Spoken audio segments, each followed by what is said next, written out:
Taste பாருங்க, taste பண்ணுங்க. Taste பண்ண தானே வந்தீங்க? யாரும் நம்பல இதுலயே சட்னி செய்யலான்னு. இப்போ செஞ்சு இப்பதான் சட்னி தான் ஃபர்ஸ்ட் டேஸ்ட் பண்ணி. போதும், கொஞ்சோண்டு எடுறா, கொஞ்சோண்டு எடுத்து கையில ஊத்து. கையில ஊத்து.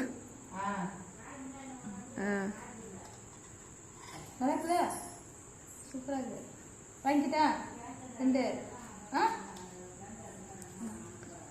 ரெண்டு போதுமா?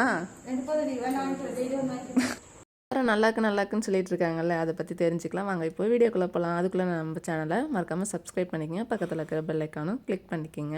அப்போ தான் நாம் போகிற வீடியோ அடிக்கடி உங்களுக்கு நோட்டிஃபிகேஷனாக வரும். இட்லி பொடி எடுத்து கரைச்சி செஞ்சது எப்படி இருக்கு? ஆமாம், நான் வீடியோக்காக ஒரு பாக்கெட் மட்டும் பிச்சு கொட்டிக்கிட்டேன். அதுக்கப்புறம் நாங்கள் பாட்டிலில் வச்சுருந்தது எடுத்து ஆட் பண்ணிக்கிட்டேன். ஏன்னா ஃபேமிலியை ஃபுல்லாக சாப்பிடணுன்ட்டு எல்லாருக்கும் பார்த்தணுன்ட்டு கரைச்சிக்கிட்டோம். நல்லா கட்டி இல்லாமல் இந்த பதத்துக்கு கரைச்சிக்கிட்டு உப்பு போடலாம்.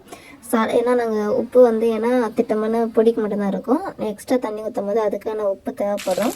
அதுக்கப்புறம் தாளித்து சாப்பிட வேண்டியதான். சிம்பிளுங்க. ஒரு இட்லி பொடியாகவும் சாப்பிடலாம், சட்னியாகவும் சாப்பிடலாம். அதுவும் பாக்கியலட்சுமி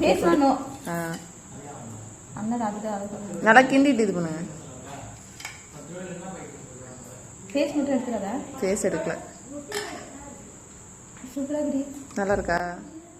எப்படி என்ன டேஸ்ட் இது? சட்னி டேஸ்ட் தான் அது.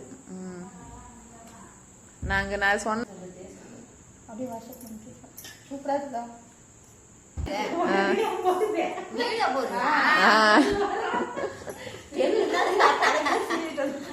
என்ன வீடியோ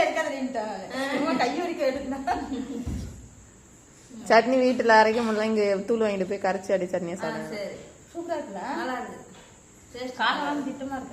நாங்கள் வீட்டில் செஞ்சு சாப்பிட்றதுக்காக ரெடி பண்ணுவோம். அப்போ வில்லேஜ்னாலே எல்லாரும் நிறைய பேர் வருவாங்க வீட்டுக்கு. அப்போ வந்தவங்க எல்லாருக்குமே கொடுத்து டேஸ்ட் பார்த்து அப்புறமா சாப்பிட்டு வாங்கி பார்த்தாங்க. வாங்கிட்டு வீட்டுக்கு போனாங்க. நல்லா இருக்கா? இட்லி மாவு இட்லி பொடி ரெண்டுமே வாங்கிட்டு காசு கொடுத்தாங்க. ரொம்பவே ஹாப்பி. நீங்களும் சப்போர்ட் பண்ணுங்கள். தமிழ்நாடு ஃபுல்லாக டெலிவரி